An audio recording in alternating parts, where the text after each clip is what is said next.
This talk is about Gustave Flaubert. It's called Flaubert's Brain, Epilepsy, Mimesis, and Injured Self-Narrative. Let's start in medias res with one of Gustave Flaubert's narrated hallucinations. Flaubert's St. Anthony muses, "When I turn over in my hands the brain of a human being, which flattens at my touch like a sponge, I am seized with endless astonishment, asking myself how it worked for thinking and how it will eventually manage to decompose." In an even more extreme vision, Flaubert's Anthony imagines banging men's heads against rocks until their brains burst forth from the shards of their skulls. And intermittently, he feels hands under his own skin, tickling his whole body to agony until he is compelled to claw at it, and then his nerves split apart in a kind of fatal satisfaction. St. Anthony suffers. He feels his brain knocking against its bony carapace, among many other pains. The above passages are from the first 1848 to 1849 version of The Temptation of St. Anthony, which begins with this excerpt of plaintive desperation. "Sir demons, leave me be. Sir demons, leave me be. May 1848 to September 1849, G. Flaubert." Who, in the excerpt, is demanding respite from the demons? St. Anthony's author or his protagonist saint? Why is the plea repeated twice and effectively signed as G. Flaubert in the chronological period in which he had been in the grip of his Egyptian desert monk, if not to hint at a doppelganger structure? Flaubert also suffered. St. Anthony represented for him in part the St. Anthony's dance that he himself had repeatedly jigged in anachronistic, cross-cultural, and cross-diagnostic harmony with different cohorts of the flailing limb and the deviated imagination, from victims of ergotism to slaves embellishing African religious dances by imbibing gunpowder, to the female hysterics with whom Flaubert was repeatedly classed. Flaubert wrote to George Sand in 1874, "I will go decongest my brain on a Swiss mountaintop, obeying the counsel of Dr. Hardy, who calls me a hysterical woman, a joke that I found to be most profound." Flaubert himself was not sure of any tenable distinction between his nervous state and that of hysterics. He wrote, "I have cardiac palpitations for no reason, which is understandable in itself in an aging hysteric like me. For I maintain that men are hysterics too, and I am one." But this analogy and Flaubert's willingness to be an honorary woman, if that was what it took to be recognized in the demographic of hysteria patients, had more to do with his understanding of the neurological nature of the female hysterical malady, along with a creeping sense of being differently regendered by his illness, than with any acceptance that his pathology was not profoundly neurological. In this, Flaubert was following the leading lights of the time. As Diana Faber has convincingly argued, the conception of the hysteria diagnosis by Flaubert's contemporary Charcot shared an oblique comorbidity with epilepsy.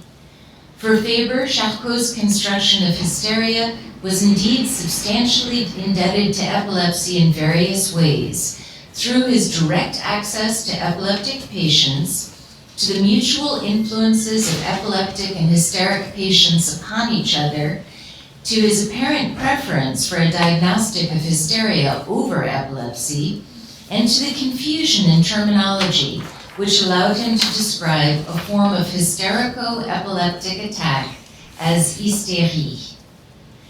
Flaubert's avowed hysteria was not neurosis. To Louise Collet, he confided, "To have what I have, something pretty tragic must have happened in my brain box." Or in French, Il a fallu que quelque chose se soit passé d'une façon assez tragique dans la boîte de mon cerveau. What was happening in Flaubert's brain box? Although we can never know what inheritance or cerebral accident precipitated it, medical researchers for decades have been convinced that he had temporal lobe epilepsy. The growing corpus of scientific articles from Pierre Galéry to Germain Galéron, Henri and Yves Gastaud, and onto the more recent work of Lucia Arnold et al. And Michel Weber, points to temporo-occipital seizures with preserved awareness, and at times a progression to secondary generalized tonic-clonic seizures. Flaubert's symptoms of auditory and visual distortions and hallucinations suggest that the semiology of his seizures, which in epileptology refers to the brain location of seizure activity, would often begin in the temporo-occipital region and sometimes stay there, while at other times spreading to the entire brain through this secondary generalization. When he suffered tonic-clonic convulsions, this secondary generalization to the whole brain had occurred. And I want to thank my students in the Flaubert's brain class, and especially Julie Uchitel, for helping me to get terminology correctly about epilepsy. As a child, Flaubert had had odd experiences of falling to the floor while reading, sometimes cutting himself against furniture or objects in the process, as described in biographies by Jean de la Varende and Geoffrey Wall. Throughout Flaubert's life, he also described a vulnerability to sensory, neurological, overacute processing of music, which he associated with childhood experience, as in this description to Louise Collet. One often finds children who are actually hurt by music. They have gifted dispositions, retain tunes on the first hearing, are exalted when they play the piano with beating heart, but they grow thin, pale, fall ill, and their poor nerves, like the nerves of dogs, twist with pain at the sound of certain notes. These aren't future Mozarts. Their vocation is displaced. The idea passed directly into the body where it remains sterile, and the flesh perishes. Neither genius nor health results. Neither genius nor health. Flaubert was a realist and not an idealist about the outcomes of his altered states, gifted disposition or no. He wrote soberly to Ernest Chevalier about a certain ghastly musical dimension of his nervous illness. I'm in a very messed up state. At the slightest sensation, all my nerves vibrate at once like violin strings. My shoulders and my belly tremble like leaves. But that's life. Sic est vita, c'est la vie. Flaubert's likely epilepsy was accompanied, according to Arnold, by associated interictal psychopathological symptoms, including aggressiveness, irritability, emotionality, mood disorders, hyposexuality, hypergraphia, and religiosity. His seizures also seemed to trigger insomnia, dysphoria, and atypical pain. Flaubert experienced, perhaps most intensely of all, an agonizing fear, which is a well-known aura phenomenon prior to the onset of seizures. The raking of a bow over nerves like violin strings would symbolize epileptic experience throughout his writings, whether fictional or intimate. And that is the remarkable thing about the representation of epilepsy in Flaubert's work. It would blur the lines of fictional invention and intimate disclosure. How to square the relation of Flaubert's quest for exactly the right phrasing, le mot juste, with his covert narrative of illness, or rather with the fragmentation or wounding of his self-narrative, along a literary trail of memory breadcrumbs strewn through his realist style, rationale, and reader reception. The following line is often taken as Flaubert's literary thesis statement. It's one of my guiding principles that one must not put oneself into one's writing. The artist should be in his work like God in creation, invisible and all-powerful. One should feel him everywhere but see him nowhere. And yet, once one has studied Flaubert's descriptions of his epileptic experience in his correspondence, it begins to show up throughout his fictional oeuvre. And confoundingly, we begin to see the autobiographical artist everywhere.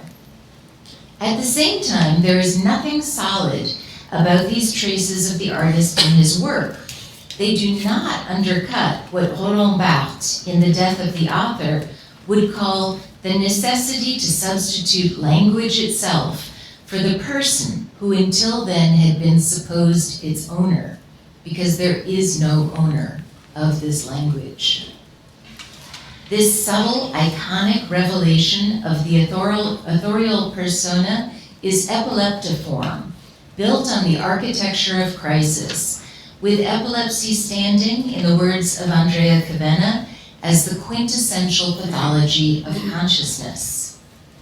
Flaubert's neurodiversity avant la lettre, the child languishing from music, falling during reading, only declared itself in serious medical form one evening in January 1844, when Flaubert was 23.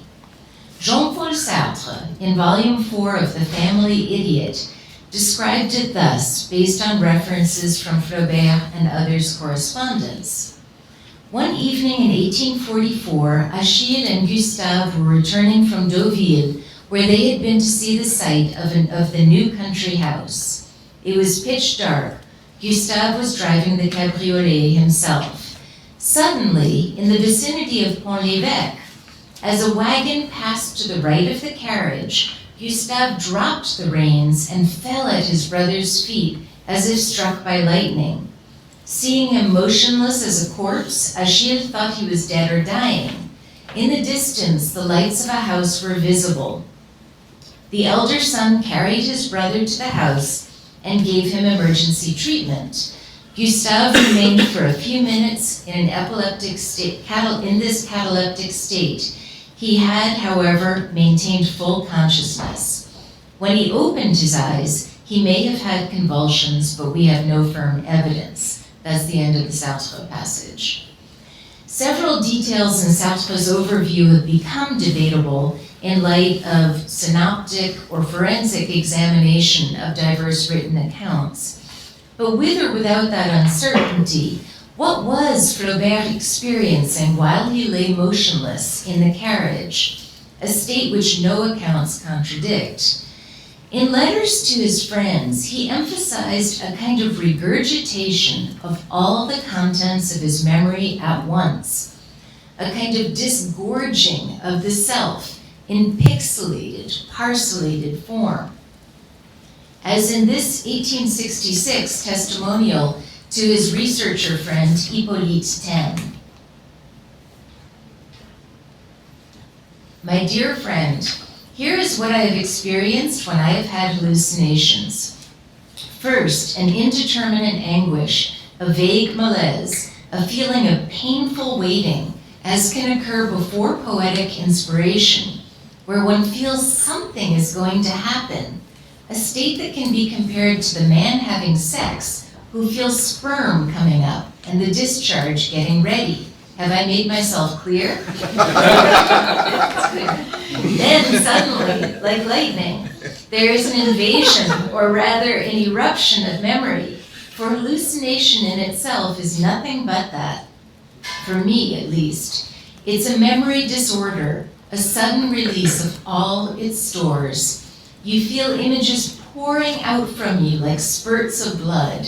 It seems as though the content of your mind is bursting forth at once like the thousand lights in a burst of fireworks, and that one has no time to process these internal images furiously unfurling.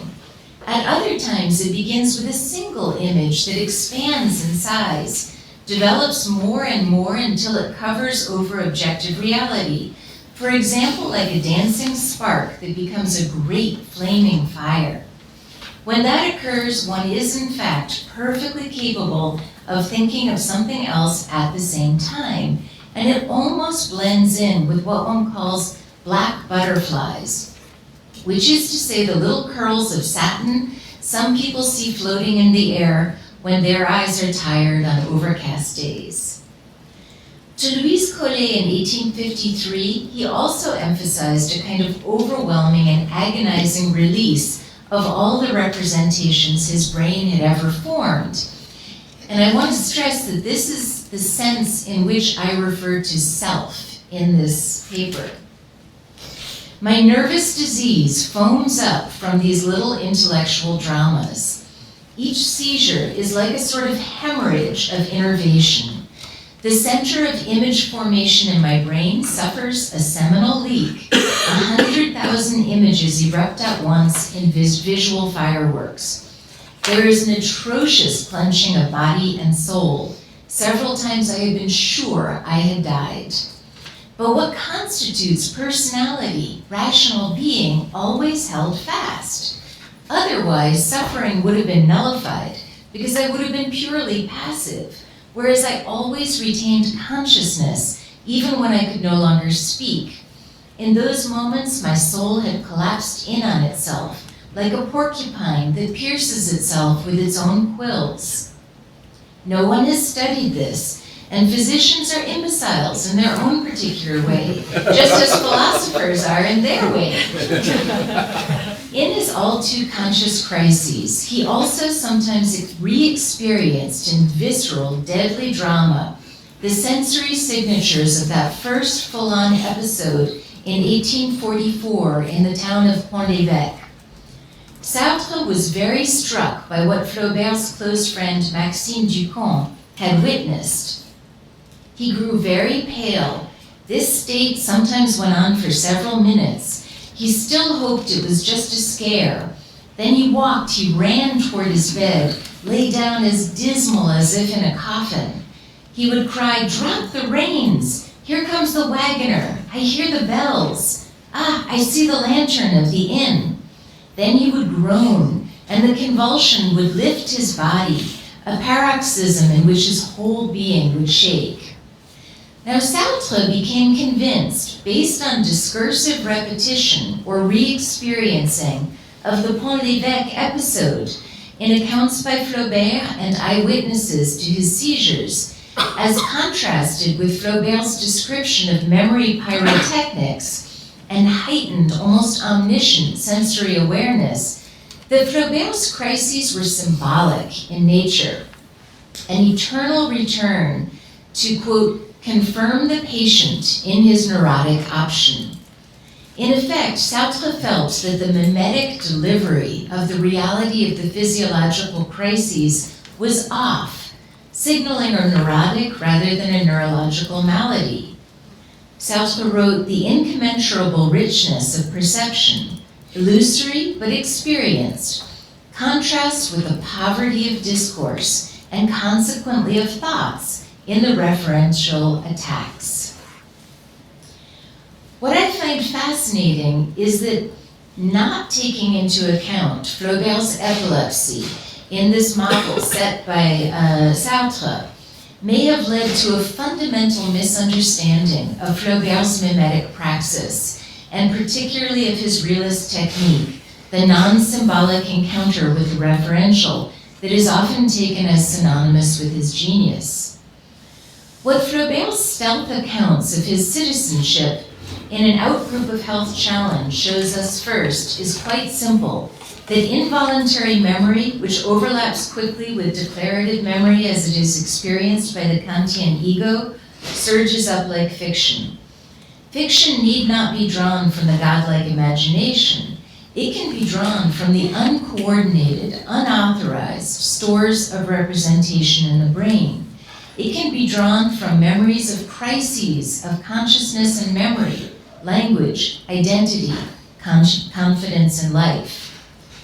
Critics of my generation honor Roland Barthes' paradigm of the useless detail in Flaubert's realist semiotics, which create a reality effect through a superfluity of banal details and a kind of purposeful inefficiency of description.